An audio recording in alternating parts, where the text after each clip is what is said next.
Laura Ingraham is known to millions as one of the most outspoken voices on Fox News, sharp, confident, and rarely backing down.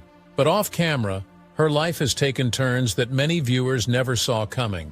From serious health battles to family conflicts and public backlash, the story behind the persona is far more complicated than it appears. So what really happened to Laura Ingraham? Laura Ingraham, the longtime conservative commentator and host of the Ingraham Angle on Fox News, stands out for many reasons. But what you might not know is that years prior, she battled a shocking diagnosis. In April, at age 41, she was diagnosed with early-stage invasive ductal carcinoma, a common but very aggressive form of breast cancer that was detected during a routine physical exam when her physician found a lump in her breast. Years later, Laura calls herself a breast cancer thriver, and not a survivor, because she says she was living her life to the fullest and not passively surviving the process. She sees the experience as an adventure that brought clarity to her life. When she was diagnosed with cancer, it came at a difficult personal time. Laura had lost her mother a few years earlier to lung cancer, which made the news of her own illness emotionally challenging. Even if she was shocked, she approached her treatment fully determined. She quickly had 2 surgeries followed by 6 weeks of chemotherapy and radiation. Her final radiation session was completed in October 2005, and by the next year, she was back to work, and even broadcasted news live from Baghdad in early 2006, with her hair still regrowing. Laura has said that she doesn't like to dwell on her cancer experience, as she doesn't want it to define her identity or overshadow her roles as a mother and broadcaster. She said that many survivors just want to move on with their lives, reclaim their routines and relationships, instead of being singled out by their diagnosis. She says that her cancer diagnosis remains in her rearview mirror, and she doesn't want to be pitied or receive bad attention for having had cancer. Faith, family, and community support are what helped Laura recover. She credited her deep religious faith, the prayers and messages from friends across the country, and the closeness of her tight circle of friends for helping her through the treatment process. Although she pushed through the cancer diagnosis, it wasn't easy, especially since she had just lost her mother to the same disease a few years back. Laura Ingraham has opened up on a few occasions about the loss of her mother, which is an experience she had described as one of the biggest challenges of her life. Laura's mother, Anne Caroline Ingraham, died in 1999 from lung cancer, 6 years before Laura's own breast cancer diagnosis. The death came at a time when Laura was just building her career and forming her identity. She admitted that her mother's passing shaped her understanding of resilience, family, and faith in ways that influence her today. Laura once revealed that watching her mother battle a terminal illness was way harder to deal with than confronting her own cancer later. She had explained publicly that losing her mother taught her deep lessons about the fragility of life and the importance of appreciating loved ones while they are present. Laura also says that she's pleased that her mother passed years before her own health scare, and she was spared the worry of watching her daughter go through a serious illness. She finds this thought meaningful and bittersweet. Her mother's influence is very important in her life. Laura usually references the values that her mother instilled in her, such as honesty, frugality, work ethic, and a sense of humor. And she says these lessons shaped her personal character, but also how she raised her own children. In interviews, she talked about the warm memories of her mother's laughter and practical wisdom, remembering small moments, like her mother's funny greeting cards, as sources of comfort and joy, even after her passing. Laura has also talked about how her mother's death affected her perspective on time and priorities. She has said that because of her loss and health challenges, she tries not to let trivial concerns dominate her life and instead focuses on cherishing meaningful moments with her family. She usually tells friends and audiences that those who still have their mothers nearby are so blessed. But while Laura had a close relationship with her mother, the same can't be said for her brother, as they have a public scandal that many are paying attention to. What really happened to Laura Ingraham from Fox News and her brother? Aside from dealing with a deadly cancer diagnosis and public political controversy, Laura has faced a very public dispute with her older brother, Curtis Ingraham, and they continue to do this through social media and in interviews. Rather than being a private family matter, It has become a major scandal. The conflict between them is mostly because of deep ideological differences. Curtis, a teacher in California who is openly gay, has constantly criticized Laura's conservative rhetoric and commentary, accusing her of promoting divisiveness and hypocrisy. In a 2018 interview, he described his sister as a monster, saying that she had a destructive approach to public issues and she was ready to destroy rather than listen. He also revealed that they had a bad family background because their father was abusive and held extremist sympathies. He suggests that her upbringing might have shaped the anger she reveals today. Even on Twitter, Curtis has constantly said that he's kind of a sibling fact-checker. He constantly rebukes Laura's posts and calls on advertisers to drop sponsorships from her show. His tweets always target her responses to sensitive topics including gun violence advocacy, immigration policies, and public health figures. He also called her pathetic for criticizing Dr. Anthony Fauci's handling of COVID-19 coverage.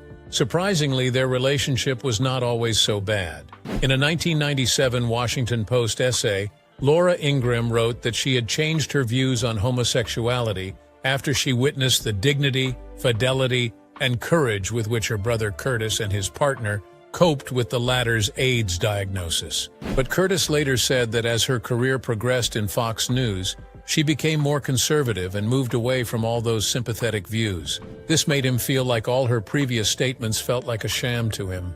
He has even called her a racist and a Nazi sympathizer, and even argued that her show is divisive. He says that she focuses on her paycheck over the well-being of the world. Laura's public response to her brother's comments has been measured.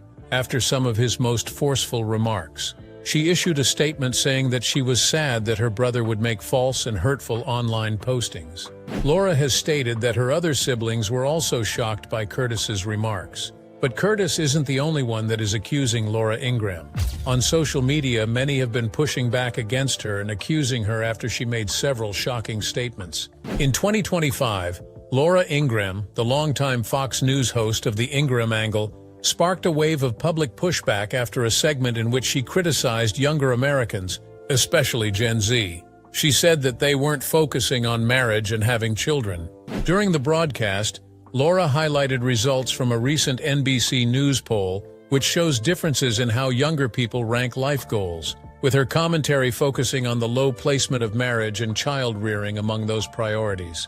She contrasted this with what she said were higher rankings for young conservative men, and questioned why marriage and kids seemed less central to the broader Gen Z's definition of success. Laura's remarks were framed within a larger discussion about cultural and demographic changes in the United States, including changing views on family structures and fertility rates. She also said that she was concerned that the declining marriage and birth rates could have broader societal implications. But some commentators and viewers have said that there's a major contradiction in her criticism. It's quite ironic that Laura is saying this when she has never been married. She is now 62 years old and is a single mother who adopted her 3 children in her 40s. She built her family independently of a traditional marriage. Many have said that she's being hypocritical, and that her own life path, marked by a successful career and later adoption, is the same as many Gen Z individuals today. So her statements immediately attracted backlash. But before this shocking scandal, Laura's choice to avoid marriage and adopt 3 underprivileged children attracted a lot of attention. Laura's life as a single mother is quite different from the traditional family structure that she promotes on her Fox News program, but it's also one of the most defining aspects of her personal story. Laura has never been married, a fact that she admitted publicly, and has always been private about her personal relationships. Despite this, she has built a family through international adoption, bringing 3 children into her home and raising them mostly out of the spotlight.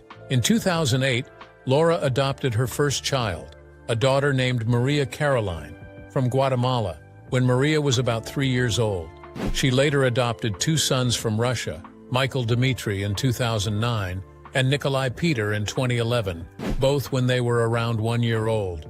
These adoptions came at a time in her life when Laura was already established in her media career. She was committed to motherhood rather than a public statement. Laura has spoken about adoption as a vocation rooted in compassion and responsibility. She said that adoption should be focused on the well-being of children instead of the political considerations, stating in interviews that adoption, first and foremost, needs to be about the children and that they shouldn't be seen as commodities. She decided to adopt because of her desire to be a mother and to provide a stable home for children who needed one, regardless of her marital status.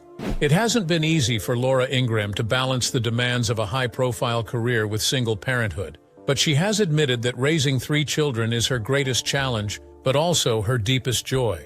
She has described watching her children grow, tracking milestones from school to broader aspirations, as a source of pride.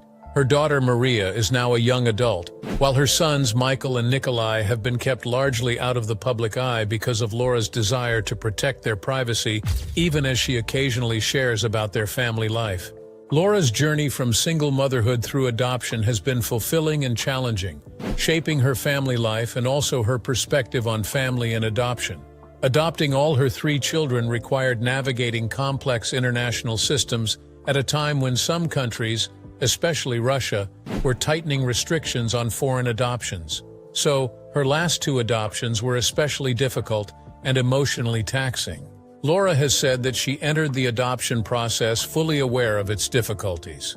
Many nations don't permit single parents to adopt. Birth mothers often prefer 2-parent homes, and the bureaucratic process might be too intimidating.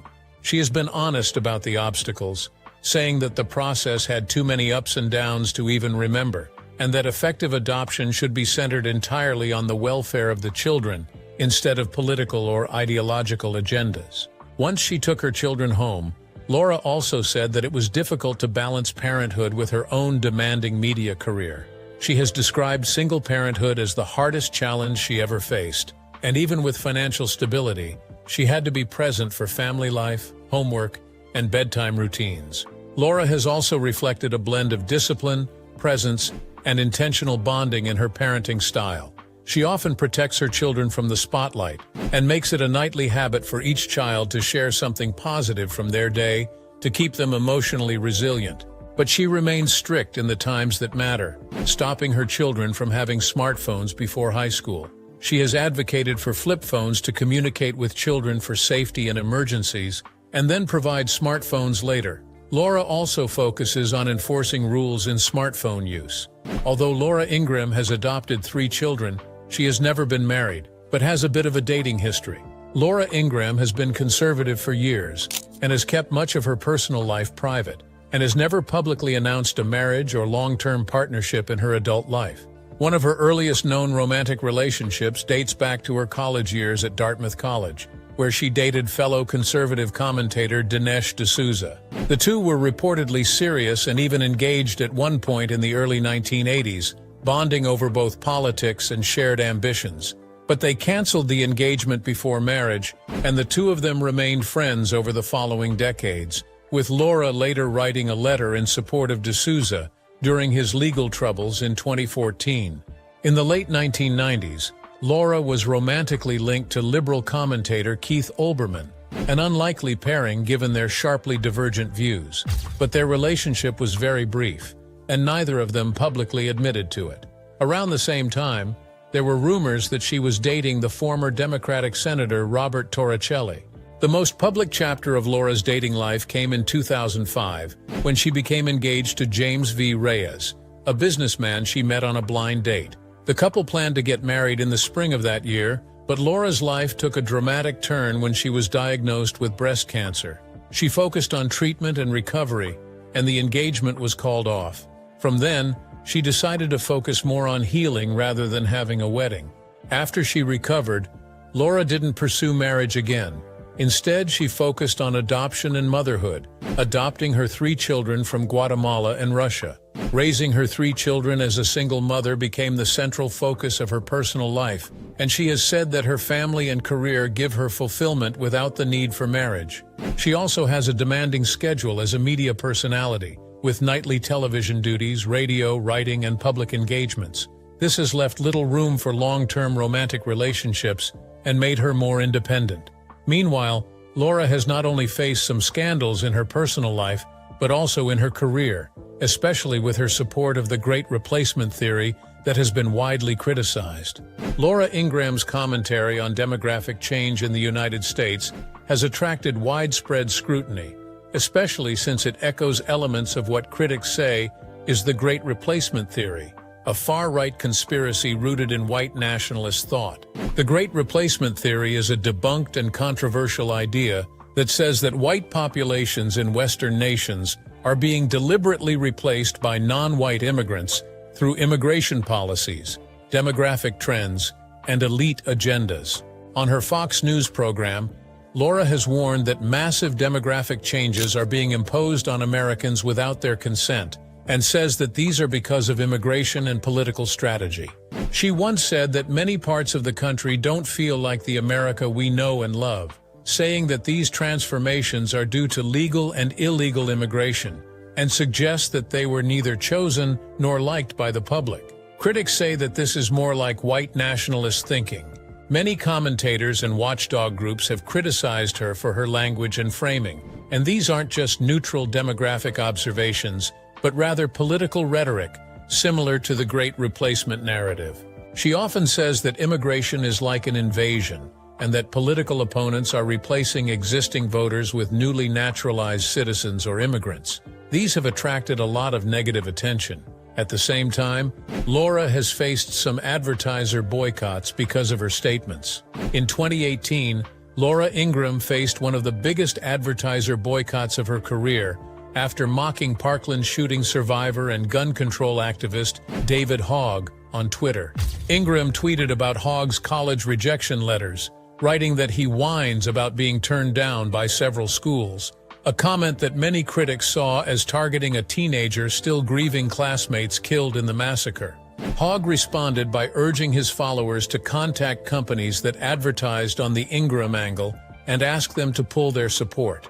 Within days, many major advertisers announced that they would stop buying ad time on her program.